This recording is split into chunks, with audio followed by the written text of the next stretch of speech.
Hey guys, welcome back to my channel. This is going to be one focused on a specific card called Over the Top. And it's kind of underrated. I don't see a lot of people using it right now because I think that people are scared off by the downside of it. But if you build for it, man, it's a fun card. So I'll show you what you got here. We got Over the Top. Each player fetches the first X creature and support cards from their library. Creature and support cards in each player's hand gain X mana. X is the number that player controls, including their reinforcements. So, how do you build around this card? Well, the best way to do it, I think, is by getting big token stacks, and that's what Academy Elite is here for. When this creature enters the battlefield, reinforce it X times. X is the number of spell cards in all graveyards. When this creature dies or loses a reinforcement, discard a card and draw a card to gain 6 mana. And then Blade Coil, we're going to try and do conversion to blue with cut your losses to make sure you get a lot of cards every time you cast a Blade Coil. And then Rite of Flame is a great way to just get some extra mana in your hand after you've casted it. Urza Saga is there for the tokens to be created, as well as stop their spy network. But also, there's a lot of card draw in here. Alhammer's Archive is going to really help with that because I find that when you're using Academy Elite and you're discarding a card and then drawing it, you sometimes really want that card that it just discarded. So, this at least makes sure that you get double the chance to grab a card that you want from Academy Elite and not toss into your graveyard. So, also, Painful Quandary is a really good card in this deck because when your opponent casts a card, your opponent discards the last card without mana from their hand. And if they can't reinforce this support, then your opponent loses X life. X is this support shield. So if you really get a Painful Quandary up in the 10 or 12 shield range, then you're really hurting your opponent every time they cast a card, and it can win games on its own. And with all the mana that you're potentially giving your opponent with Over the Top, you're going to be able to punish them for it. But a lot of times, Blade Coil will discard their hand too. So there are a couple things to get around the disadvantages that Over the Top has. So I feel like I've explained the deck enough. And also, oh, one more thing with Over the Top. Only creature and support cards gain mana, so it's tempting to do a really spell heavy deck, but if you do that, then Over the Top isn't going to do a lot for you. So that's why I have a lot of other supports and creatures in here. So Urza Saga is probably the one that I can do without the most, or Thopter Spy. But I like Thopter Spy because it's gonna guarantee you get at least 4 creatures on the board to fuel Over the Top with. So I think I've explained the deck enough. So let's go ahead and show you how it works. So I call this deck Gambler because it can really be a gamble. You can take a lot of damage and sometimes lose with this deck. It's not a foolproof deck. It doesn't I would never use it in like a coalition event. The variance is just too high. But this is the definition of a fun deck for me because the variance is high. You could win spectacularly and the opponent doesn't see it coming, or you can really screw yourself out of a win because there is almost no defense in it unless you count Bolas's second ability and Blade Coil discarding a bunch of stuff for you. So, and then Painful Quandary. But other than that, this is all just offense. Just go, go, go. Get set up quickly, win quickly. All right, let's do this. Okay, pretty good starting board. See if I can cast my blade coil here. It's good. Lots of blue. Such a good card. Has no business being that good. Let's try to get a painful quandary.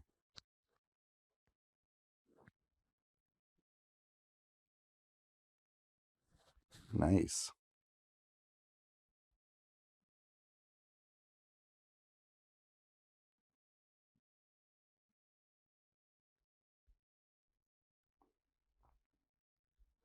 We got my Thopters. Cool. Let's see if we can get that over the top.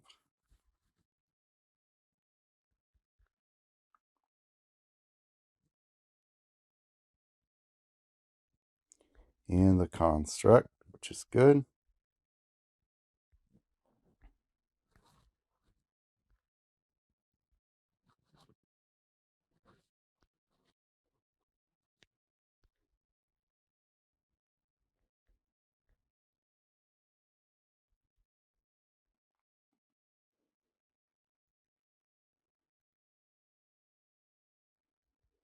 Another reason Thopter Spy is good is because sometimes early in the game you don't have a lot of spells in your graveyard, so your Academy Elite isn't going to do a lot, but the Thopters are a good way to keep things going.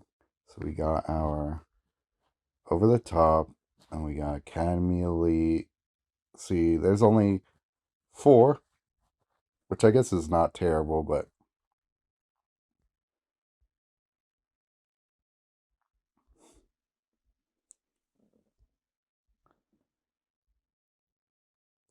see, with Alhammer's Archive, you cast all those cards, and if you don't have anything else to refill your hand, you're not going to have a lot on the board. So with the Archive,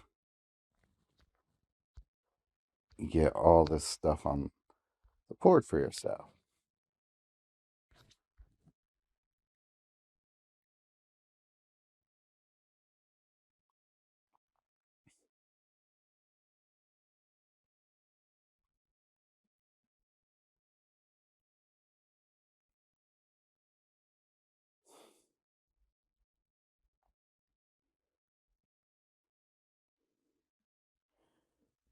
Urza's Saga isn't always this great, but when it goes off, look out.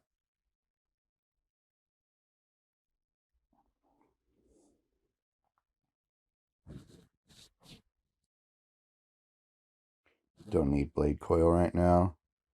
Probably better off having Academy Elite. Yeah, and then go for the win there. Well, even though a ton of constructs there won't hit this turn, so I'm better off having all this other stuff.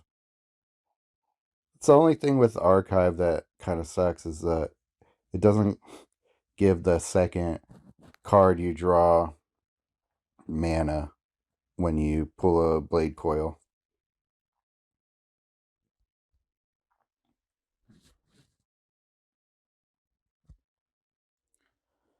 Set off the loop timer, it's going off so hard.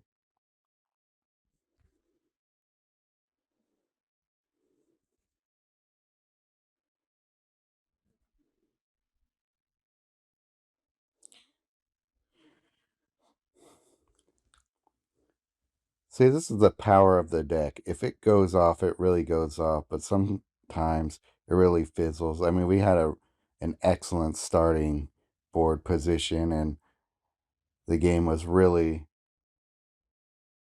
going in our favor in the beginning there, but it won't always. So sometimes it gets a little more dicey. So that is my Nicol Bolas build. And let me show you a different version of this with Narset.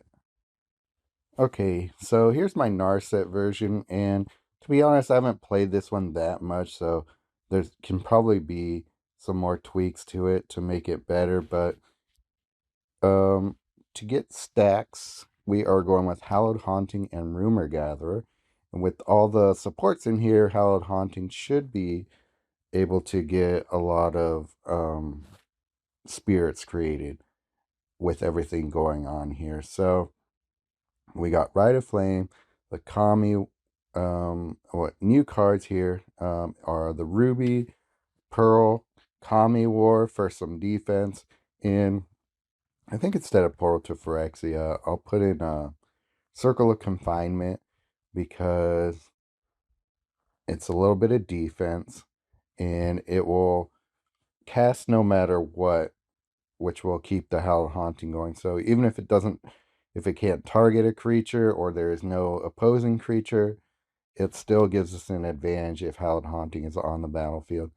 Then, of course, Cut Your Losses, Rite of Flame, Blade Coil Serpent, and Over the Top to get this battle moving forward. So I may decide with, instead of Kami War, putting in Alhammer's Archive just to keep things going faster. But this deck has a little bit more resilience with the 2 defensive cards because unlike Nicol, Bolas, Narset's abilities don't do a lot for you in terms of um, defending her from anything. So, I mean, you can, but they're not the most efficient ways to um, affect your opponent. So, let's just go ahead and try this one, and let me show you how it works. I'm wondering if they're going to bust out Myra on me. So it's not a bad card to use for this deck either. If I wanted to use like Rabble Rousing or something too, that would work for this deck. But let's see. Try and get Cut Your Losses to give us mana to be able to cast both of these on the same turn. Oh, it did nothing for us. Oh well. Let's see. But that did. So I'm not too mad.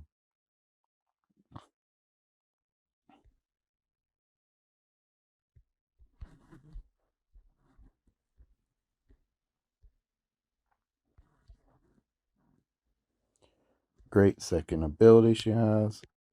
Let's see, do I have any blue matches?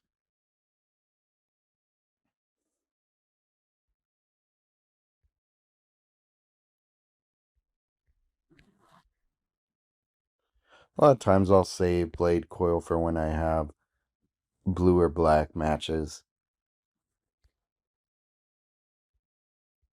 It's just that much more effective to do it that way. To wait.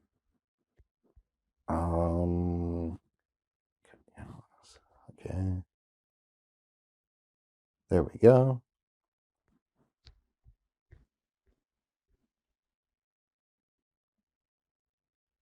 Almost have an Over the Top ready, and that's going to go off.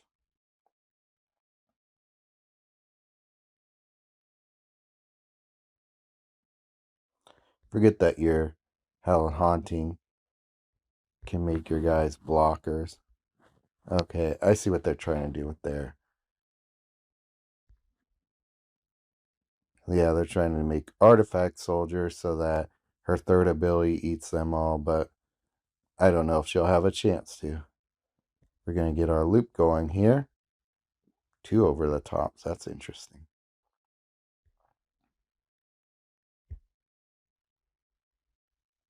Three Over the Tops.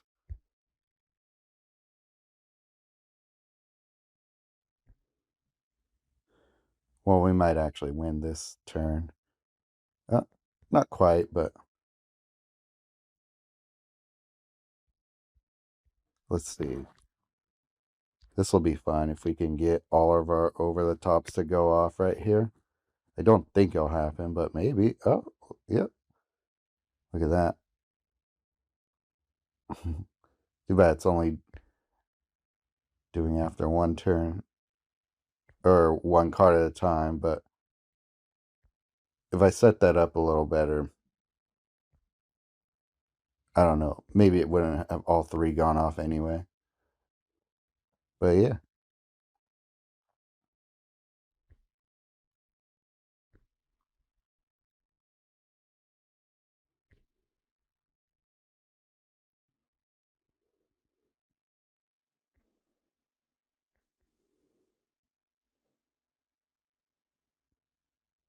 Then Rumor Gatherer moves things along, gets you a lot of cards. And yeah, so that's a pretty decent deck. This one you could probably use in some of the Revolving Planeswalk because it has a lot of artifacts in it. But I would still probably just relegate this one to Training Grounds. It's fun, but there are things about it that probably aren't best for competitive play. But speaking of, I have one more deck to show you with Sarkhan. It's my favorite of my three over the top decks, and this is one I've been using a lot in Training Grounds, and I use it for Revolving Planeswalk Green. All right, so we got Blade Coil, Academy Elite, Over the Top, Cut Your Losses, and then our new cards in here are based upon creating seed gems so that we can create a stack of elementals, and that will um, give us a ton of creatures for over the top to take advantage of. So we got the Sapphire and the Emerald to get things going. Animus Awakening, Cut Your Losses as mana generators, or mana generating spells at least. But Nissa's Expedition and Colony Garden together in this deck will create a ton of seed gems. I'll hammer its archive for reasons stated before. And that's going to help us a lot too to keep our hand full. And yeah, when Academy Elite and Blade Coil go off, you're going to want a lot of cards in your hand. And Hammer's Archive will do that for us. So let me show you this deck now. Cut your losses. Let's see what we got here.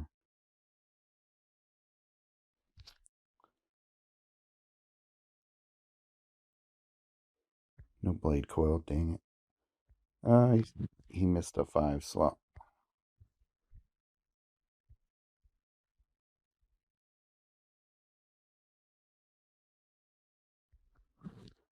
Cool, we got already an elemental. I didn't even realize I had Colony Garden on the board yet. Fresh our hand. Ton of green gems for us to take advantage of. Oh, you suck. Okay, cool. Put Nissa's Expedition. I'll save it another one for the next turn. But I think we're good the rest of the way. Don't really want to hit that one yet. Was hoping that it would drop into a blue match, but oh well.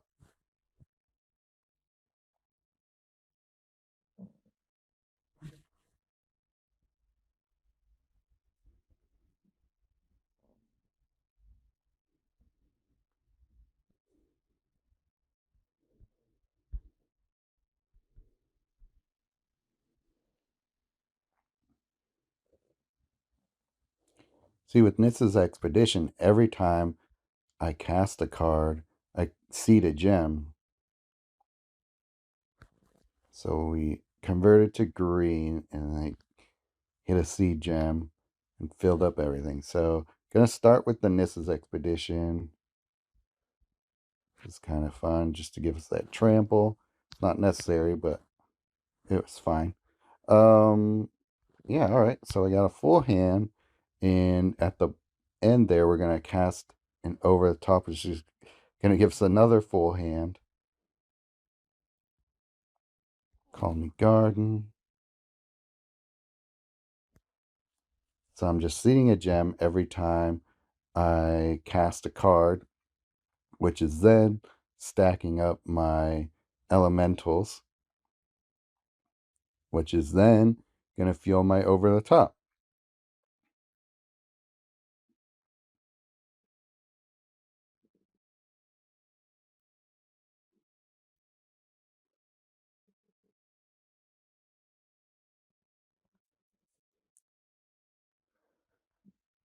So this deck can win really quickly depending on how you start, but you can see how it gets going really quickly.